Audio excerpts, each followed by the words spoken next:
সুধা আর মধু একে অপরকে ভীষণ নকল করত। সুধা কিছু কিনলে মধু তার চেয়ে দ্বিগুণ দামে কিছু কিনে আনত, আর মধু যদি কিছু জিনিস কিনত তখন সুধা সঙ্গে সঙ্গে একই রকম জিনিস কিনে আনত। দুজনেই এভাবেই একে অপরকে পাল্লা দিয়ে চলত, যার কারণে বাড়ির সকলে খুবই চিন্তিত হয়ে পড়েছিল। শোনো, আমি মার্কেটে যাব, গরম পড়ছে, গরমের কিছু কাপড় কিনবো, টাকা দাও তো কিছু। এই কালকেই তো তুমি টাকা নিলে আমার থেকে শপিং এর জন্য, কোথায় গেল সেগুলো? ওটা তো আমি ডবল বেডের একটা চাদর নিয়ে এসেছি।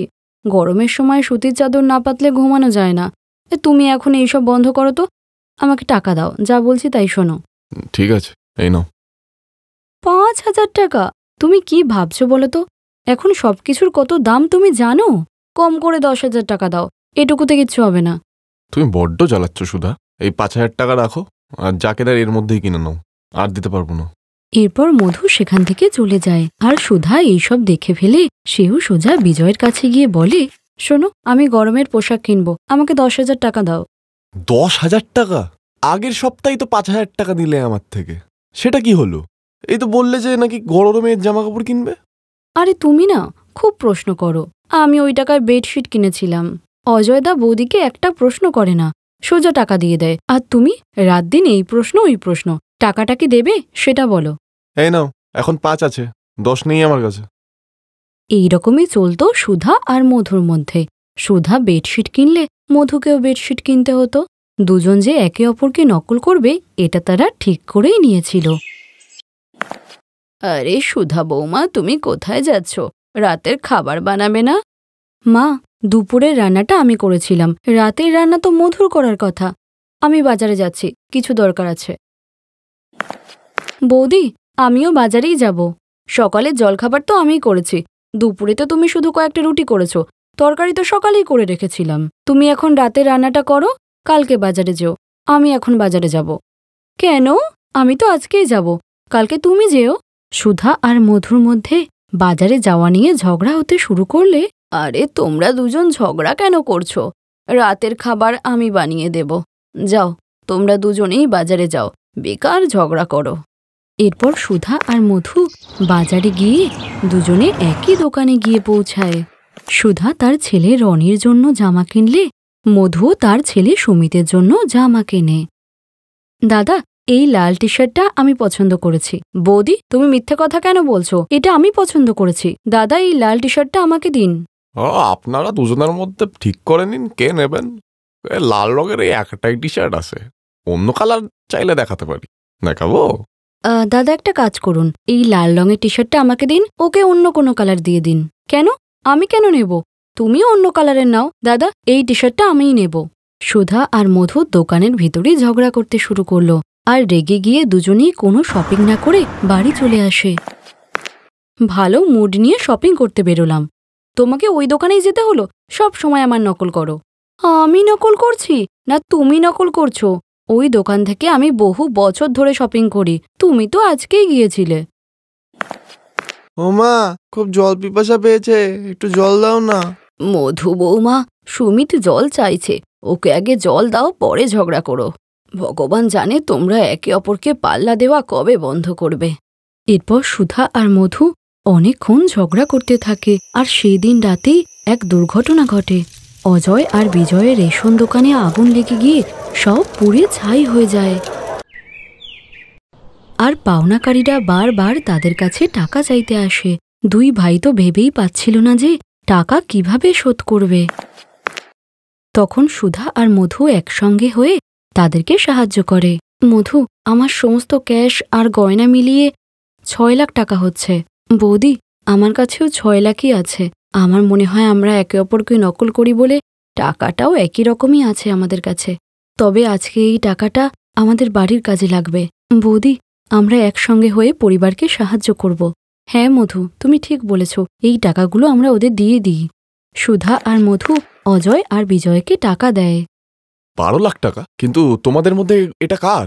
এটা আমাদের দুজনের টাকা, আমরা দুজন একসঙ্গেই টাকা জমিয়েছিলাম, আজকে একসঙ্গে তোমাদেরকে দিলাম। এটা তোমরা রেখে দাও, এখন এগুলো তোমাদের কাজে আসবে। খুব বুদ্ধিমতী আমার দুই বৌমা। এখন তোমাদেরকে দেখে মনেই হচ্ছে না যে তোমরা ছোট ছোট কথায় সবসময় ঝগড়া করতে। সুধা বৌদি, তোমার আর মধুর জন্য আমাদের কাজটা সহজ হয়ে গেল। তোমাদের অনেক ধন্যবাদ। সুধা আর মধুর এমন মিল দেখে মনেই হচ্ছিল না যে একসময় এরা একে অপরকে শুধুই টেক্কা দিয়ে চলত। আজকে এই টাকাগুলোর জন্যই অজয় আর বিজয়ের চিন্তা অনেক কমে গিয়েছিল। অজয় আর বিজয় আবার নতুন করে দোকান শুরু করে, আর এদিকে সুধা আর মধুর মধ্যে ভালোবাসা তৈরি হলো। তারা একে অপরকে আর টেক্কা না দিয়ে হাসি খুশি হয়ে একসঙ্গে থাকতে লাগলো। গরিব পরিবারের মেয়ে রচনা আর ধনী পরিবারের মেয়ে কোমল ও নিতু তিনজনই স্কুল থেকে খুব ভালো বান্ধবী ছিল। কোমল আর নিতু যে স্কুলে পড়াশোনা করত সেটা খুবই বড় স্কুল ছিল, কিন্তু AWS এ রচনার নাম আসাতে সেও এই স্কুলেই ভর্তি হয় আর শুরু হয় তাদের বন্ধুত্ব। আর স্কুলের পড়া সম্পূর্ণ হলে হায়ার এডুকেশনের জন্য কোমল আর নিতু বিদেশে চলে যায়। আর এদিকে গরিব রচনা বাড়িতে বসেই মায়ের সাহায্য করে। মা, আমার কারণে তোমাকে লোকের বাড়ি কাজ করতে হয়, আর তারপর রাত্রিবেলাতে আবার জামা সুতো কাটো।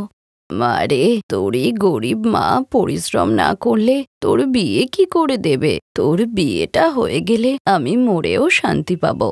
এমন করে বলো না মা, বাবা তো কবেই চলে গেছে, এখন তুমিও চলে গেলে আমার কি হবে?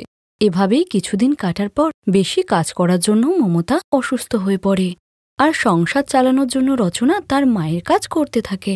কিছু মাস এভাবেই মমতা বিছানায় শুয়ে থাকার পর একদিন রচনাকে বলে, মারে, আমার অবস্থা তো তুই দেখছিসই, আমার কথা শোন, তুই বিয়ে করে নে। মারে, আমার শেষ ইচ্ছা হলো তোকে বিয়ে দেওয়া।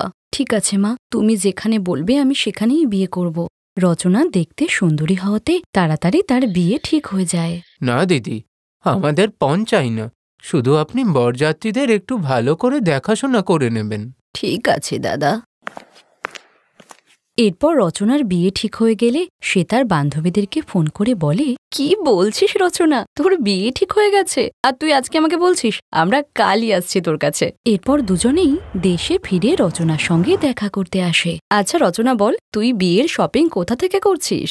ভগবান আমাকে গরিব বানিয়েছে রে, আর গরিবরা এমন ব্রাইডাল লেহেঙ্গা পরে না। বিয়ের তোড়জোড় আর বরযাত্রীদের আপ্যায়নেই মায়ের সব টাকা খরচ হয়ে গেছে, তাই জন্য আমি আমার মায়ের বিয়ের শাড়িটাই পরে নেব, বুঝেছিস? এই বলে রচনার চোখে জল চলে আসে। আর কোমল আর নিতু রচনার বাড়ি থেকে ফেরার সময় বলে, রচনা ওর বিয়েতে একদমই খুশি নয় রে। কি করে খুশি থাকবে বলতো? রচনার কাছে ওর বিয়ে লেহেঙ্গা কেনার মতো টাকাটাও নেই। এখন আমরা দুজনই পারবো আমাদের গরিব বান্ধবীর বিয়েটাকে খুশিতে ভরিয়ে দিতে। পরের দিন কোমল আর নিতু একটা বড় শপিং মলে গিয়ে রচনার জন্য ব্রাইড লেহেঙ্গা, তার সঙ্গে ম্যাচিং করে জুয়েলারি আর স্যান্ডেল কিনে বিয়ের দিন রচনার বাড়িতে আসে। আর সেখানে এসে তারা দেখে যে রচনা তার মায়ের বিয়ের সেই পুরনো রং ওঠা শাড়ি পরেই মন মরা হয়ে বসে আছে। কোথায় ছিলি রে তোরা? আমি কখন থেকে অপেক্ষা করছি। এই নে রচনা, তোর দুই বান্ধবীর তরফ থেকে তোর বিয়ের জন্য লেহেঙ্গা। এটা তো খুব দামি লেহেঙ্গা মনে হচ্ছে। তোরা এত দামি লেহেঙ্গা আমার জন্য কেন আনলি? আমাদের সব থেকে প্রিয় বান্ধবীর বিয়ে হচ্ছে, আমরা এতটুকু করব না বল? হ্যাঁ, আজ তো আমরা নিজের হাতে তোকে সাজাবো, আর দেখবি সবাই কেমন অবাক হয়ে তোর দিকে তাকিয়ে থাকে। এরপর রচনা সেই ব্রাইডাল লেহেঙ্গা পরলে রচনাকে দেখতে ভীষণ সুন্দর লাগে। আর রচনার বান্ধবীদের রচনার প্রতি এত ভালোবাসা দেখে মমতা চোখ জলে ভরে যায়, আর সে তাদেরকে অনেক আশীর্বাদ করে। Thanks for watching.